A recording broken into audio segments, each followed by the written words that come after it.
que relacionarnos con la gente, pero con quién tenemos que relacionarnos y cómo debemos relacionarnos.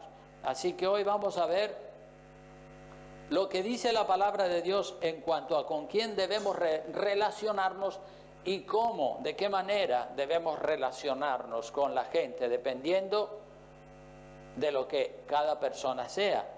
Hay cristianos que no saben distinguir entre su mano derecha y su mano izquierda, porque no han leído la palabra de Dios y por tanto no tienen el conocimiento. Y si no tienen el conocimiento de Dios, no saben cómo relacionarse con otras personas, sean cristianos o no sean cristianos las otras personas. Pero hermanos, en la Biblia tenemos instrucciones muy claras sobre cómo debemos relacionarnos correctamente con las demás personas, sean cristianos o no sean cristianas las otras personas, o sean personas que están extraviadas. En lo que a relaciones se refiere, la Biblia hace distinción, la palabra de Dios hace distinción y divide a todas las personas en tres grupos bien diferenciados el uno del otro. Esos tres grupos son los pecadores que están pecando continuamente, que no han nacido de nuevo, que son pecadores que pecan y pecan y pecan y siguen pecando.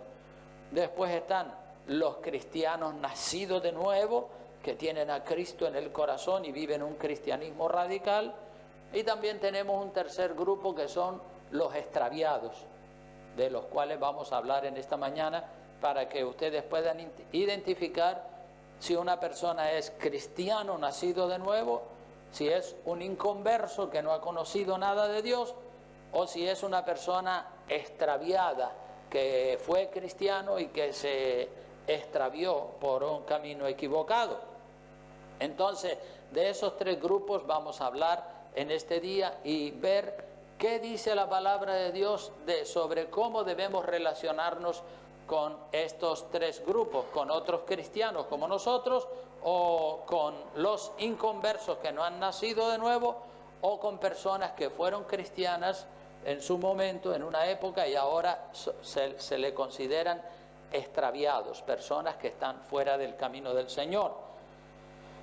Así que es muy importante que usted sepa distinguir con qué clase de persona o personas usted se está relacionando o con qué clase de persona usted se va a relacionar en el futuro. Porque si usted no distingue si la persona es un pecador o es un cristiano nacido de nuevo o es un extraviado, usted cometerá errores, cometerá torpezas, cometerá pecados por ignorancia, por falta de conocimiento de la palabra de Dios. Mucha gente comete errores y equivocaciones y mal se relacionan con otras personas por falta de conocimiento de la palabra de Dios. Mire lo que dice Isaías capítulo 5, versículo 13. Abra su Biblia. Isaías 5, 13. Dice así la Escritura. ¿Lo encontraron? Amén. Dice así: por tanto, mi pueblo fue llevado cautivo. El pueblo de Dios fue llevado cautivo a Babilonia.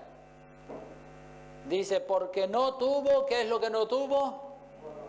Conocimiento. No tuvo conocimiento, y su gloria pereció de hambre y su multitud se secó de sed. Es decir, el pueblo de Dios fue llevado cautivo a Babilonia porque le faltó entendimiento, le faltó conocimiento de la palabra de Dios. Y eso es precisamente lo que le falta a muchas personas hoy en día: conocimiento de la palabra de Dios. No la leen, no la estudian. La asignatura pendiente de la inmensa mayoría de los que se consideran cristianos y cristianas hoy en día es la falta de conocimiento de la palabra de Dios. No han leído la Biblia entera y mucho menos la han estudiado. Hay que estudiar la palabra de Dios, hay que escudriñarla, hay que investigarla, hay que interesarse. Hay que aclarar las dudas que pueda usted tener en su corazón acerca de cualquier doctrina de la palabra de Dios. Porque cuanto más uno sabe mejor preparado está para relacionarse con las demás personas y para dar un testimonio correcto de lo que es un verdadero cristiano, una verdadera cristiana. Pero ¿cómo la gente va a cambiar? ¿Cómo la gente va a cambiar el estilo de vida si no cambian la manera de pensar? Porque la manera de pensar de muchas personas que se consideran cristianos y que se consideran cristianas todavía es una manera de pensar mundana, de la vieja vida, de cuando estábamos en el mundo, en el pecado. Vean lo que dice Romanos capítulo 12, versículo 2, un verso conocido por muchos cristianos, pero que no lo están poniendo en práctica. Romanos 12, mire lo que dice, Romanos 12, capítulo 2, dice así la Escritura. Dice, no os conforméis a este siglo. Es decir, no te conformes, lo que quiere decir es que no te conformes al sistema de vida de la gente de este siglo. No, porque ellos están corrompidos. No os conforméis, no vivan ustedes al estilo de vida de la gente del mundo. No os conforméis a este siglo, sino transformaos. Es decir, si tú vivías en el pasado con los principios y con los estilos de vida de la gente del mundo que no han nacido de nuevo, tienes que renunciar a eso. Tienes que cambiar tu manera de pensar, tienes que renunciar a ese sistema de vida y transformaos. Dice, transformaos por medio de ¿qué cosa? De la renovación, es decir, del cambio de mentalidad. Tienes que cambiar la manera de pensar, no puedes seguir pensando como la gente del mundo. Si eres cristiano tienes que cambiar la manera de pensar. Dice, transformaos por medio de la renovación, del cambio de manera de pensar, de nuestro entendimiento, para que comprobéis cuál sea la buena voluntad de Dios, agradable y perfecta. La voluntad de Dios es agradable y perfecta. La tuya y la mía no es ni agradable ni perfecta. La de Dios sí que es agradable y es perfecta. Pero ¿cómo podemos entender la voluntad de Dios? ¿Cómo podemos conocer a Dios? Hay que leer la Biblia, hay que estudiarla, hay que investigarla, hay que congregarse, hay que preguntar al pastor acerca de las dudas que usted tenga para que el pastor le pueda orientar y le diga, no, no es así y así, porque así lo dice la Escritura. Entonces por eso digo que la asignatura pendiente de muchos y de muchas que se consideran cristianos es que después de muchos años todavía, después de muchos años de convertidos, todavía no se han leído la Biblia, no la han entendido. Así que usted y yo, todos los cristianos, tendríamos que ser preguntones, como los niños, ¿verdad? Los niños son preguntones por naturaleza, siempre están, papá, ¿y esto por qué? Papá, ¿y por qué esto? ¿Y por qué aquello? ¿Y qué quiere decir esto? ¿Y qué quiere decir lo otro? Y los padres empiezan a responderle todas las dudas que los niños tienen y así los niños van aprendiendo porque ellos quieren saber, no saben las cosas de la vida y los padres están ahí para decirle, no, hijo, esto es así, por esto y por esto. Y si nosotros fuéramos preguntones, pues otro gallo nos cantaría, ¿verdad? Es decir, cuando nosotros preguntamos al pastor, oye pastor, tengo una duda con respecto a esto, ¿qué cree usted? ¿Qué dice la palabra de Dios con respecto a este tema o a este otro, al divorcio, al matrimonio, a las relaciones con otras personas? ¿Qué dice la Biblia? El pastor le va a decir lo que dice la palabra de Dios. Entonces los cristianos deberían de hacerle preguntas al pastor, que es el guía espiritual. Cualquier duda que usted tenga, no se quede con ella, hermano. Pregúnteme, que para eso estoy aquí. Otros me han respondido a mí en mis primeros años de cristiano. Otros me aclararon muchas dudas que yo tenía, pues tenía dudas así, pero yo era preguntón y que requete preguntón, siempre preguntando a mi pastor y siempre preguntando a los ancianos y ellos me decían, mira lo que dice la Biblia, mira lo que dice la Biblia aquí, mira la respuesta a tu pregunta está aquí en Mateo, en el Evangelio según San Juan, donde fuera, pero siempre me llevaban a la palabra y yo decía, yo no había entendido eso así. No, pero mira, es así. Sí. Y entonces yo cambiaba mi manera de pensar del mundo y adoptaba la manera de pensar de Dios en su palabra. Entonces vamos a ver en esta mañana las diferencias que existen en esos tres grupos. Dije los pecadores, las personas que están pecando continuamente. Dije también los cristianos nacidos de nuevo.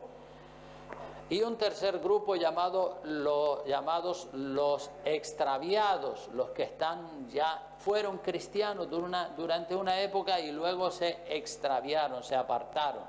Entonces, vamos a ver primero los pecadores activos.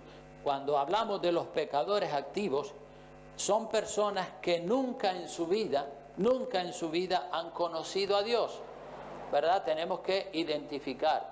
Esta persona nunca en su vida ha conocido a Dios, siempre ha vivido y vive actualmente en pecado.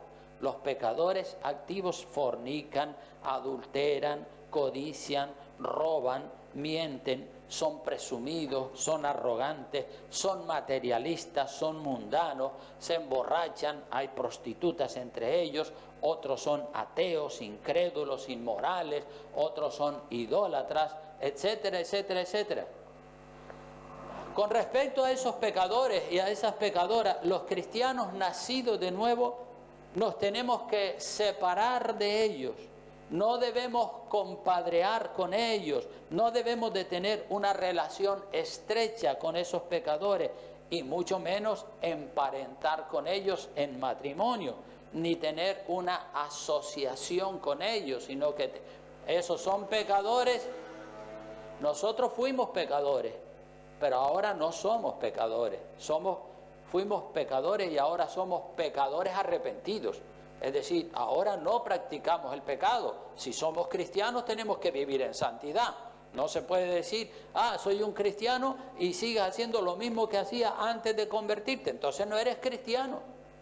Serás religioso, pero no has nacido de nuevo. Nacer de nuevo quiere decir cambiar de vida, cambiar el estilo de vida, cambiar la manera de pensar totalmente, como de la noche al día. Un pecador activo no tiene absolutamente nada que ver con un cristiano nacido de nuevo. Un cristiano o una cristiana nacida de nuevo se toma las cosas de Dios en serio y vive un cristianismo de corazón y ama a Dios y ama al prójimo y vive la palabra de Dios, la estudia, la atesora y la guarda en su corazón. Pero los pecadores que nunca se han convertido, esa gente está en pecado y nosotros no debemos de tener una relación estrecha con ellos, estrecha, y digo bien, una relación estrecha. Sí podemos tener una relación con los pecadores, pero una relación superflua, como decir, hola, buenos días, hola vecino, ¿qué tal? ¿Cómo está? ¿Cómo amaneció? Y ese tipo de cosas, buenos días, buenas tardes, adiós, hasta ahí. Pero tener una relación estrecha, que él me invita a su casa, a la fiesta de cumpleaños de su hijo y después yo le invito a la mía y estamos compadreando y visitándonos continuamente, o que un chico cristiano nacido de nuevo se enamore de una chica que es una mundana, o una mujer que es cristiana nacida de nuevo empieza a tontear con un chico que no es cristiano. Eso lo prohíbe la Biblia. ¿Cómo vas a tener un novio o una novia cristiana, mundana, si tú eres un cristiano? Eso es incompatible.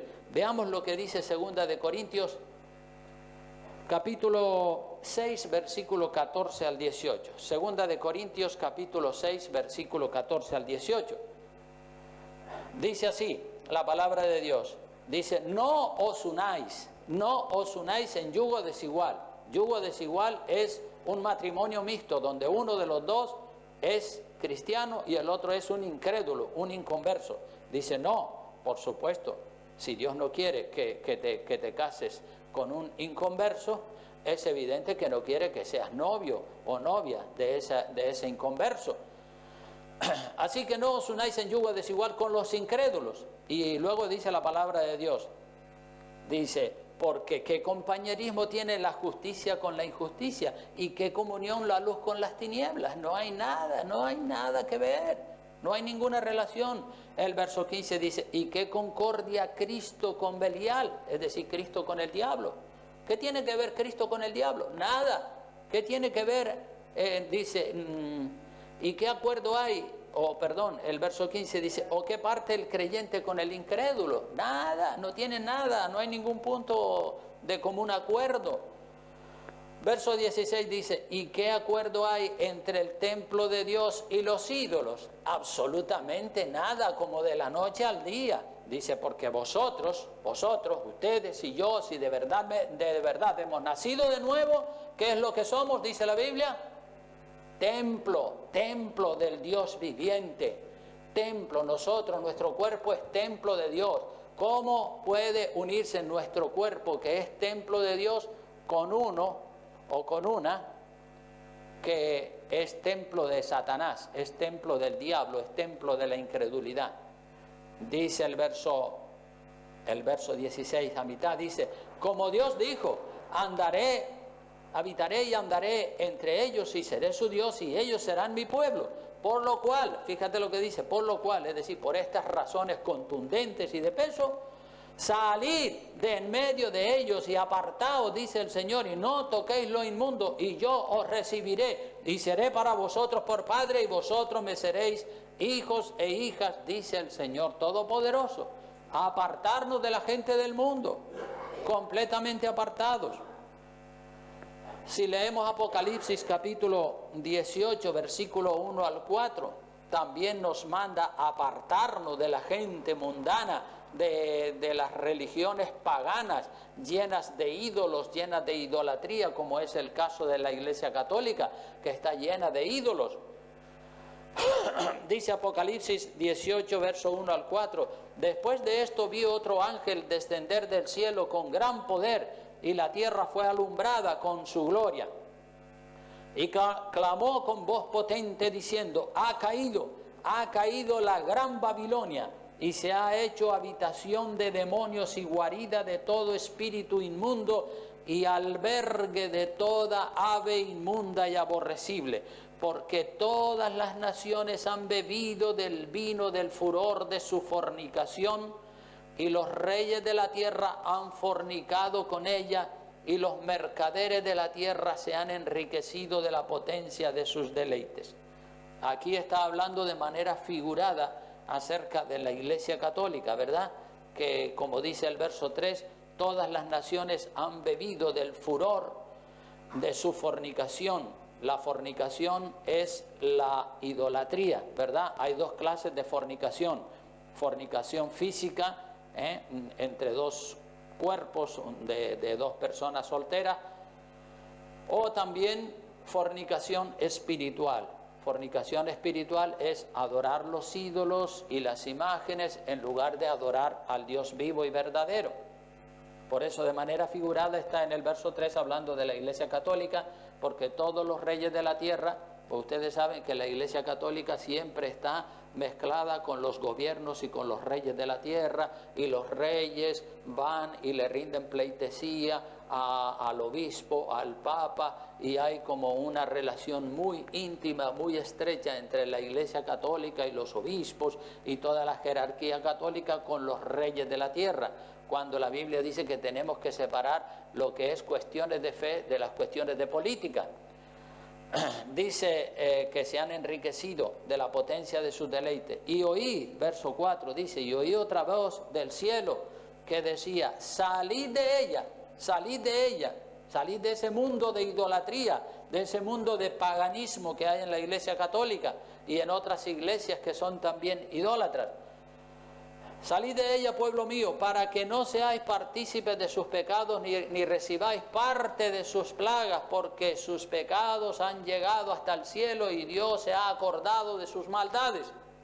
Entonces salid de en medio de esa idolatría, de ese paganismo. No os unáis, dice Pablo a los Corintios, en yugo desigual con los incrédulos. Y si vemos, por ejemplo, Génesis 12, versículo 1, había en el libro de Génesis, pues nos encontramos con el patriarca Abraham. Ustedes y yo sabemos que el patriarca Abraham es el padre de la nación hebrea, ¿verdad? Abraham, luego Isaac y después Jacob. Abraham, Isaac y Jacob. Ese término se repite mucho en la Biblia. Abraham, Isaac y Jacob. Ellos tres son los padres de la nación hebrea. Entonces, Abraham vivía en Babilonia, en una ciudad llena de ídolos, llena de abominación, llena de idolatría y de paganismo y de brujería. Y Dios quería tener una relación estrecha con Abraham, porque toda la gente estaban corrompidas alrededor de él. Y entonces Dios, para poder tener una relación estrecha con Abraham, tenía primero que sacarlo de su tierra, de su parentela, y llevarlo a un lugar aparte para que Abraham no fuera influido por las malas costumbres y por el paganismo de su padre, de sus tíos y de toda su familia. Por eso en Génesis 12:1 dice: pero Jehová había dicho a Abraham: vete de tu tierra y de tu parentela y de la casa de tu padre a la tierra que te mostraré. Vete de ahí. Si estás ahí, tú no puedes tener una relación estrecha conmigo, porque cuando tú decidas obedecerme, tus familiares te van a estar bombardeando, te van a decir: pero ¿cómo se te ocurre? Ya tú no vienes a adorar los ídolos, ya tú no haces las cosas que todos hacemos. Entonces Dios, para poder tener una relación estrecha con Abraham, lo tuvo que sacar de la casa de su padre. Y a veces pasa así, muchas veces Dios tiene que, si tú o yo tenemos una familia inconversa que hace mucha influencia sobre nosotros, Dios muchas veces nos quiere sacar. En mi caso, que soy el séptimo de una familia de 8 hermanos, yo cuando le di mi vida a Cristo, le compartí a todos mis hermanos, la mitad de ellos se pusieron en contra de mí y la otra parte aceptaron a Cristo, pero aquella parte que se puso en contra de mí, que eran idólatras y adoraban las estatuas y siguen las costumbres y las tradiciones católicas, ya nos rechazaron a nosotros, a los cristianos, y empezaron a decir: ustedes son unos herejes, protestantes, no sé qué, fuera, y rompieron relaciones con nosotros. Bueno, pues tiene que ser así, ¿verdad? Tenemos muchas veces que separarnos de la gente que no tienen temor de Dios, que son unos paganos, que son unos mundanos, para que ellos no influyan sobre nosotros. Y eso es lo que Dios hizo con Abraham. Sal de tu tierra y de tu parentela, deja a esa gente atrás que son unos idólatras, vente a un lugar aparte donde yo voy a tener una relación estrecha contigo y te voy a bendecir. Entonces, hermano, es clarísimo en la Biblia que los cristianos no debemos tener relaciones estrechas con los pecadores que están pecando y pecando. Pero como todas las reglas tienen su excepción, la excepción a la regla de separarnos de los pecadores activos la tenemos en Marcos capítulo 2, versículo 13 al 17. Vamos al Evangelio según San Marcos y veamos la excepción a la regla. No es la regla, es la excepción a la regla. Hay que tener mucho cuidado con convertir la excepción en una regla. La excepción es la excepción. Y aquí en Marcos capítulo 2, versículo 13, tenemos la excepción a la regla. ¿La regla cuál es? Separarnos de la gente del mundo. Esa es la regla. No tener relaciones estrechas con la gente del mundo. Esa es la regla. Pero todas las reglas tienen su excepción. ¿Cuál es la excepción a la regla de separarnos de la gente del mundo? Vamos a ver en Marcos capítulo 2 del verso 13 al 17. Ahí está la excepción. No la regla. La excepción a la regla. La regla es separarnos. La excepción a la regla la tenemos ahí en Marcos 2:13, donde dice, después volvió a salir al mar y toda la gente venía a él y les enseñaba. Y al pasar vio a Leví, hijo de Alfeo, sentado al banco de los tributos públicos y le dijo: sígueme. Y levantándose le siguió. Vio, dice, a Leví sentado al banco de los tributos públicos. Leví era un publicano que se dedicaba a cobrar los impuestos a los ciudadanos hebreos y darle ese dinero a los romanos. Roma era la potencia que gobernaba en Israel en esa época. Entonces, pues los romanos tenían cobradores de impuestos, y Leví era un cobrador de impuestos y él cobraba los impuestos a los hebreos una parte se quedaba él y otra parte la entregaba al gobierno de Roma. Y dice que al pasar el Señor vio a Leví, hijo de Alfeo, sentado al banco de los tributos públicos y le dijo, sígueme. Y levantándose este cobrador de impuestos siguió al Señor Jesucristo. Por algo el Señor le dijo, sígueme, porque el Señor conoce los corazones y sabe quién está receptivo y sabe quién está así. No quiero saber nada. Pero Leví el Señor vio que tenía un corazón abierto y sediento de conocer a Dios. Y entonces dice que levantándose este cobrador de impuestos siguió al Señor Jesucristo. Y aconteció, verso 15, que estando Jesús a la mesa en la casa de él, muchos publicanos y pecadores también a la mesa juntamente con Jesús y sus discípulos, porque había muchos que le habían seguido, es decir, otros publicanos que eran cobradores de impuestos como Leví, también decidieron seguir a Leví, porque el Señor iba a ir a la casa de Leví, y entonces estos otros cobradores de impuestos también fueron con Leví a la casa, porque Leví y el Señor estaban en su casa. Entonces fueron a acompañarle y a ver lo que pasaba allí.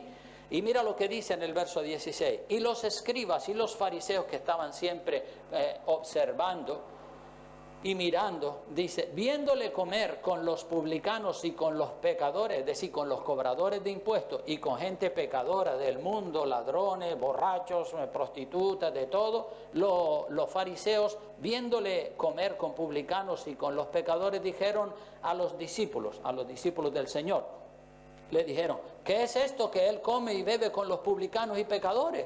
¿Pero esto qué es? ¿Cómo es que un hombre de Dios, un profeta de Dios, que se supone que tiene que estar separado de los publicanos, de los pecadores y de la gente del mundo, se junta con esa gente y come con ellos? Esto los doctores de la ley, los fariseos y los escribas no lo podían concebir, porque ellos tenían bien claro que el pueblo de Dios tiene que estar separado de la gente del mundo, que no puede tener relaciones con la gente mundana, con los pecadores. Pero ahora ven al Señor Jesucristo comiendo con publicanos y con pecadores, y ellos no pueden entender eso, porque la ley de Moisés y todos los principios del pueblo de Dios decían que el pueblo de Dios tiene que estar separado de los pueblos paganos y de la gente pagana. Pero entonces los fariseos y los escribas no podían entender esto. Entonces, en el verso 17 dice, al oír esto Jesús les dijo, los sanos no tienen necesidad de médico, sino los enfermos. No he venido a llamar a justos, sino a pecadores. Es decir, el Señor había venido a llamar a los pecadores y se juntó con los pecadores, con los publicanos, con la gente baja, no para compadrear con ellos, sino se juntó con ellos para sacarlos a ellos del mundo del pecado donde estaban viviendo. O sea que si Jesucristo se reunió con publicanos y pecadores y comió con ellos, no era para emborracharse con ellos, no era para fumar la pipa de la paz con ellos, no era para bailar con ellos, no era para oír chistes picantes y chistes sucios con ellos, no se reunió con ellos para ver un partido de fútbol con ellos, no era tampoco para jugar una partida de póker con ellos, no era tampoco para buscar una novia entre ellos, no. El Señor Jesucristo se reunió con ellos única y exclusivamente para sacarlos a ellos de ese mundo de pecado en el que estaban viviendo y llevarlos a tener un encuentro con el Dios vivo y verdadero. Entonces, esta es lo que se llama la excepción a la regla. Y hay que diferenciar en el trato de lo que es un pecador activo de lo que es un cristiano nacido de nuevo o un extraviado. Entonces, si Jesucristo se reúne con esta gente, no es porque Él amaba el ambiente de ellos. No, Él no amaba el ambiente de ellos. Se reunió con ellos única y exclusivamente para predicarle el Evangelio y hablarle de Dios para que ellos se arrepintieran y se vinieran al terreno de Cristo. Entonces, esto es lo que se llama la excepción a la regla. Si usted como cristiano un día, unos impíos, unos pecadores, unos borrachos, le invitan a comer a su casa, bueno, vale, usted puede ir con el único propósito de predicarle el Evangelio, no de pasarlo bien allí, de emborracharse con ellos y de hacer una fiesta con ellos y de sintonizar con ellos. No, no, no. Es para sacarlos a ellos de ahí y traerlos a los pies de Cristo. Esa fue la excepción a la regla. Y cuando Jesucristo está haciendo la excepción a la regla, claro, los fariseos y los doctores de la ley no pueden entender esto. Dice, ¿cómo un profeta de Dios o un hombre de Dios, como dice que es Jesucristo, se reúne con publicanos y con pecadores? Esto no puede ser. Claro que no puede ser, pero esta era la excepción a la regla. Entonces, cuando usted se une o va a una invitación, a alguien que le invita a su casa a comer, y esa persona no es un creyente, si usted va allí con el único propósito de evangelizarlo y de predicarle el evangelio, hace bien. Ahora, si usted va allí a fumar la pipa de la paz con esa persona, a emborracharse con esa persona, a ver el partido de fútbol con esa persona y a vivir o a compadrear con el sistema de vida de él, entonces ahí está mal. El cristiano ahí hace mal. Entonces, la reunión de Jesucristo con los publicanos y los pecadores tenía un solo propósito, y era sacarlos a ellos del mundo de las tinieblas y del mundo del pecado en el que vivían y llevarles la luz de la palabra de Dios. Siempre que sea con esos propósitos evangelísticos para traer a los pecadores a una conversión a Cristo, es correcto tener un acercamiento a ellos, a los que están en pecado. Pero fuera de esa excepción, no. Como algunos cristianos y cristianas que son invitados a una fiesta, a un cumpleaños, a un espectáculo donde está la gente fumando, donde están emborrachándose, donde están poniendo música mundana, donde están diciendo chistes verdes, las mujeres están todas con sus carnes mostrándolas y no hay sino pecado. Un cristiano en ese ambiente no se puede sentir a gusto porque su manera de vivir y su sistema de vida choca. Los principios de un cristiano chocan con los principios del mundo, entonces ahí no nos podemos sentir a gusto. Los cristianos nacidos de nuevo. Sobra decir, hermanos, hemos hablado de los pecadores, ahora vamos a hablar de los cristianos nacidos de nuevo. Sobra decir que con los cristianos nacidos de nuevo sí tenemos que tener una amistad, una relación excelente y estrecha con cristianos y cristianas nacidos de nuevo. Si somos hermanos y hermanas, entonces somos hijos del mismo Padre, hijos de Dios. Si somos nacidos de nuevo, nuestro vínculo espiritual es mucho más fuerte que el vínculo de sangre que usted pueda tener con sus familiares, con su padre, con su madre, con su hijo, con quien sea. Esto está clarísimo en la Biblia y todos debemos de amarnos los unos a los otros. Entre los cristianos debemos amarnos porque somos nacidos de nuevo. Los extraviados, vamos a hablar ahora de los extraviados. Hemos hablado de los pecadores activos, hemos hablado de los cristianos nacidos de nuevo, que entre nosotros podemos relacionarnos bien, pero el grupo un poco más complicado es el grupo de los extraviados. Los extraviados son personas que fueron cristianas.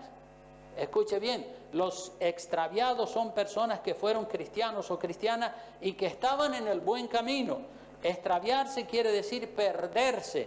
Por ejemplo, cuando a usted se le pierden las llaves del coche, usted dice, se me han extraviado las llaves del coche, se me han extraviado los documentos de la casa, ¿verdad? Entonces la Biblia habla de los extraviados. Las personas extraviadas están perdidas en sus pecados, están perdidas igual que los pecadores. Están extraviados, fueron cristianos y ahora se apartaron. Pero a diferencia de un pecador activo que nunca se ha convertido, una persona extraviada es esa persona que conoció a Dios, que estaba en el buen camino y se extravió, se apartó, le dio la espalda al camino del Señor y se fue por un camino de pecado. A un pecador que nunca se convirtió ni tuvo conocimiento de Dios, ni se congregó nunca, no se le puede llamar extraviado, porque nunca fue cristiano. Un pecador que siempre fue un pecador, pues es un pecador y sigue siendo un pecador hasta que se arrepienta. No se le puede llamar extraviado, porque nunca fue salvo ni nunca se encaminó por el buen camino. Vamos a ver los textos bíblicos que hablan de las personas extraviadas. El tipo de relación que debemos de tener nosotros como cristianos con una persona extraviada del buen camino, es decir, que se apartó del buen camino, era cristiano o cristiana y se apartó del buen camino. Vamos a ver el segundo libro de Juan, versículos 9 y 11. Segunda de Juan no es el Evangelio según San Juan. Segunda de Juan está antes de Apocalipsis, 2 o 3 hojas antes de Apocalipsis, que es el último libro de la Biblia. Se encuentra la segunda epístola de Juan, que solamente tiene 13 versículos. Pues en el versículo 9 al 11, fíjense lo que dice, muy importante. Sería bueno que usted lo subrayara con un lápiz para que usted dijera: uy, pues mira, esto yo no lo sabía. Bueno, pero ahora que lo sabes, tienes que ponerlo en práctica. Miren lo que dice: cualquiera que se dice ahí, que se extravía. Una persona extraviada es una persona que fue cristiano o cristiana y se apartó del camino del Señor. Cualquiera que se extravía y no persevera, no se mantiene en la doctrina de Cristo, en la doctrina del Señor. Dice, no tiene, ¿a quién no tiene? No tiene a Dios. El que persevera en la doctrina de Cristo, ese sí tiene, ¿a quién tiene? Al Padre y al Hijo, porque persevera en la doctrina de Cristo. Pero uno que se aparta y le da la espalda, dice que no tiene a Dios. Aunque él siga diciendo, no, yo amo a Dios y yo oro a Dios en mi casa y yo leo la Biblia, sí, es verdad que no me congrego, pero bla, bla, bla, bla, bla, bla, bla, bla, y empieza con todo ese cuento para justificarse. Se puede justificar delante de los hombres, pero no delante de Dios, porque Dios conoce el corazón. Verso 10 dice, si alguno viene a vosotros, y está hablando de los extraviados, recuerde, versículo 9 dice, cualquiera que se extravía, pues el verso 10 está hablando también de los extraviados.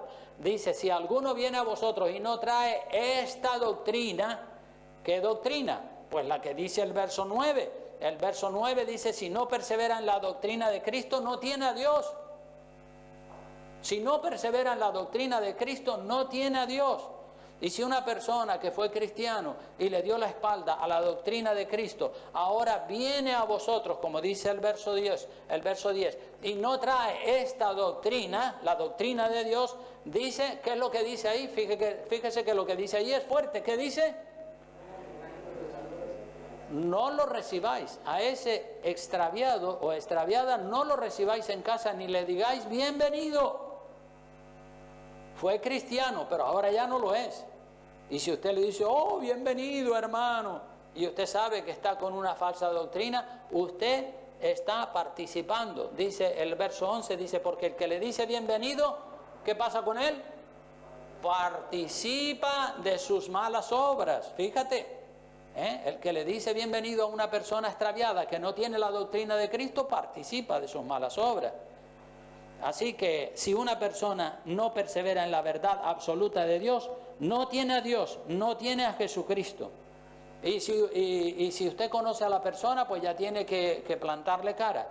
Ahora, si es una persona que usted no conoce, pues usted puede saber en pocos minutos si la persona es nacida de nuevo o no es nacida de nuevo. Aquí, por ejemplo, han venido personas desconocidas para mí y en un rato de conversación, preguntándole, ¿y cómo te llamas? ¿Y de dónde vienes? ¿Eres cristiano? ¿No eres cristiano? En fin, preguntándole cosas, pues ya se sabe si es una persona nacida de nuevo o es un extraviado o es un pecador que nunca ha conocido al Señor. Si es una persona extraviada, apartada de la fe, trátele como dice la Biblia en 2 de Juan, versículo 9 al 11. No tenga relaciones estrechas con él o con ella. Porque si usted tiene una relación estrecha con esa persona, pues usted participa de sus malas obras. Ahora, si es una persona que viene buscando el perdón y está arrepentido, pues es otra cosa, ¿verdad? Vamos a ver otro caso de personas extraviadas en 2 de Tesalonicenses capítulo 3 versículo 6. 2 de Tesalonicenses capítulo 3 versículo 6 Dice la palabra de Dios, del 6 al 15, dice: pero os ordenamos, hermanos, en el nombre de nuestro Señor Jesucristo, que os apartéis, fíjate de lo que dice, que os apartéis de todo hermano que ande desordenadamente y no según la enseñanza que recibisteis de nosotros. Y si usted se lee el contexto de ese capítulo, verá que desordenadamente se refiere a andar de palique por ahí, que no quieren dar un palo al agua, que no quieren trabajar, sino que son personas que quieren vivir a costa de los demás. Dice el verso 10, dice: si alguno no quiere trabajar, tampoco coma. Porque oímos, dice el apóstol Pablo en el verso 11, que algunos entre vosotros andan desordenadamente. Eso es andar desordenadamente, es decir, no querer trabajar y querer vivir a costa de los demás. Dice: no trabajando en nada, sino entremetiéndose en lo ajeno. Son personas entrometidas. A los tales, es decir, a ese tipo de personas, verso 12, mandamos y exhortamos por nuestro Señor Jesucristo que trabajando sosegadamente coman su propio pan. Y vosotros, hermanos, no os canséis de hacer el bien. Si alguno, dice el apóstol Pablo, no obedece a lo que decimos por medio de esta carta, a ese señaladlo y no os juntéis con él para que se avergüence. Es decir, no te juntes con ese que es un golfo, que aparenta ser cristiano, pero es un golfo, no quiere dar un palo al agua, no quiere trabajar, quiere andar chismeando, metiéndose de casa en casa, llevando y trayendo chismes y quiere vivir a costa de los demás. Dice: no te juntes con él. ¿Para qué? Para que se avergüence, y cuando se avergüence diga: ay, sí, me he metido la pata, perdónenme. El verso 15 dice: mas no le tengáis por enemigo, no lo consideres tu enemigo, sino lo amonestas, es decir, le llamas la atención, le dices: no, hermano, como quiera que te consideres, así no puedes seguir, así de esa manera estás andando desordenadamente, cambia la manera de vivir. O sea que aquí tenemos a los que no quieren trabajar y encima son unos entrometidos, unos vividores, son unos parásitos que quieren vivir a costa de los demás.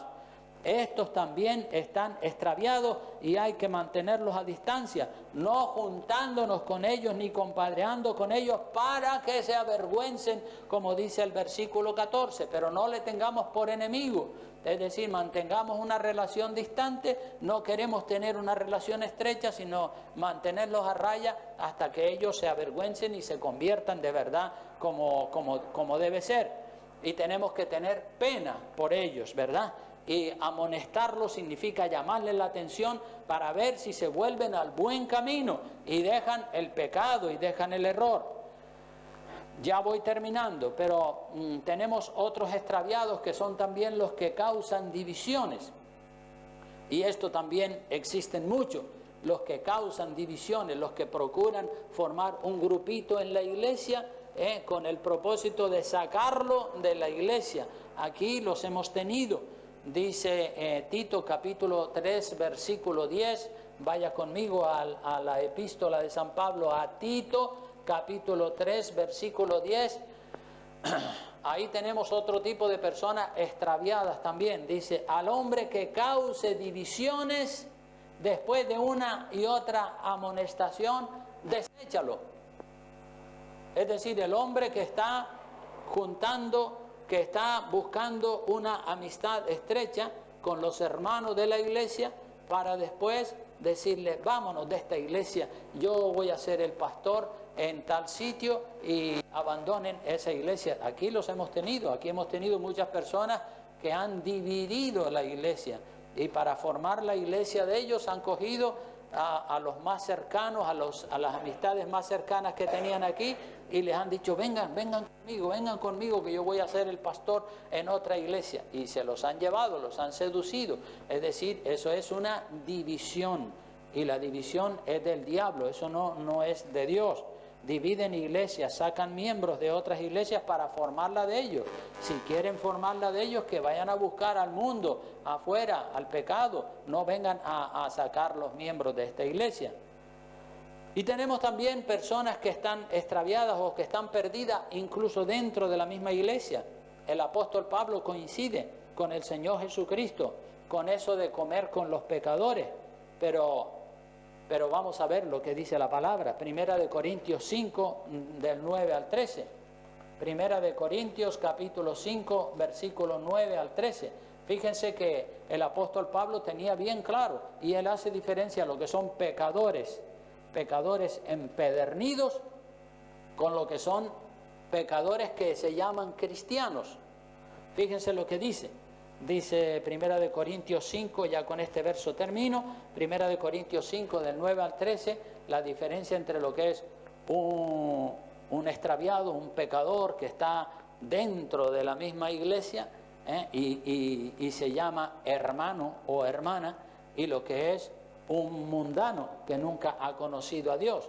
Primera de Corintios 5 del verso 9 dice: os he escrito por carta que no os juntéis con ¿quién dice? Con los fornicarios. Y luego hace una aclaración, porque hay dos clases de fornicarios: los que dicen que son cristianos y son fornicarios, y los que no se consideran cristianos y son fornicarios. Dice: no absolutamente, verso 10, con los fornicarios de este mundo, o con los avaros, o con los ladrones, o con los idólatras, pues en tal caso sería necesario salir del mundo. Claro, porque la mayoría de la gente del mundo son fornicarios, idólatras, ladrones, mentirosos, de todo. Bueno, con eso sí nos podemos juntar, pero solamente para llevarlos a ellos a los pies de Cristo, no para compadrear con ellos, no para tener una relación estrecha con ellos. Entonces dice: no absolutamente con los fornicarios de este mundo, pues en tal caso, o con los avaros, o con los ladrones, o con los idólatras, pues en tal caso sería necesario salir del mundo. Y la aclaración está en el verso 11, dice: más bien os escribí que no os juntéis con ninguno que, llamándose hermano. Ah, eres hermano, resulta que eres hermano y dices que eres un fornicario, avaro, idólatra, maldiciente, borracho. Con esa persona ni comas con ella, porque está profanando la ley de Dios. Dice que es un hermano, que es una hermana, y está fornicando, y miente, y engaña, y vive como un pecador, y dice que es un hermano. Con ese es un extraviado. Dice: con el tal ni aun comáis. No, porque es un apóstata. ¿Me entiendes? Está degradando, está pervirtiendo el cristianismo. Y si tú te juntas con él, como dice segunda de Juan 9 al 11, dice, o le dices bienvenido, pues estás haciéndote partícipe del pecado de esa persona. El pecado de esa persona se te está metiendo en tu corazón. Así que cuando el Señor Jesucristo comió con los publicanos y los pecadores, lo hizo única y exclusivamente para sacarlos a ellos del pecado donde estaban y llevarlos a Cristo. Con esa condición sí podemos comer con un pecador que nunca se ha convertido, pero a una persona extraviada, sea extraviada por esta razón o por la otra o por la que sea, a ese tenemos que mantenerlo a raya y no juntarnos con él, no tener relaciones estrechas con él para que se avergüence, como dice la palabra de Dios. Pero seguimos teniendo pena de esa persona, y cuando podemos le damos una palabra, le decimos: vas por mal camino, hermano, por ese camino no vas a llegar al reino de los cielos. No lo digo yo, lo dice la palabra de Dios. Y si coge la exhortación, gloria a Dios. Si no la coge, pues allá él con Dios, pero usted no puede tener una relación estrecha con esa persona como si fuera un hermano o una hermana en Cristo. No, es un extraviado y no puede andar con él como si fuera un hermano o una hermana en Cristo. Entonces, aquí termino con el mensaje de la palabra. Espero que este mensaje haya servido a todos ustedes para que sepan con quién tienen que relacionarse y cómo tenemos que relacionarnos. Y cualquiera que tenga dudas o preguntas, pues ya sabe que aquí me tiene a su entera disposición con todo el cariño del mundo para darle una aclaración sobre cualquier duda que usted pueda tener sobre lo que he predicado hoy o lo que he predicado cualquiera de los días.